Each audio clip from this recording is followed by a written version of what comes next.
Welcome to Guide Guru. We hope this video helps. You start by making sure the watch has at least 20% battery and is paired to your phone. Once done, open Settings on the watch and tap Date and Time or System depending on your model. If the watch is currently set to sync time automatically with your phone, turn that off so you can control the value directly.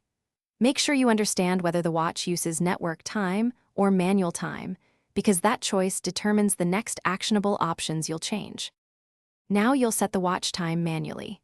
Tap Set Time and use the digital wheel or +/- buttons to adjust hours and minutes until the display matches the correct local time.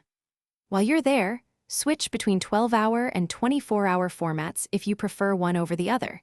This affects how alarms and logs display. Also confirm the time zone or enter a specific GMT offset in advanced settings, so daylight saving or travel doesn't push the watch off by an hour.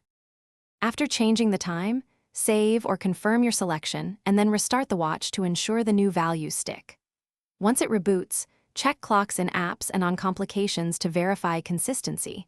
Re-enable automatic sync only if you want phone or GPS to update time going forward. If the watch continues to drift or revert, make sure firmware is current. If problems persist, perform a factory reset as a last resort. Troubleshooting tip: update firmware first. Resets are disruptive, but often Thanks for watching. Consider subscribing if we helped you today.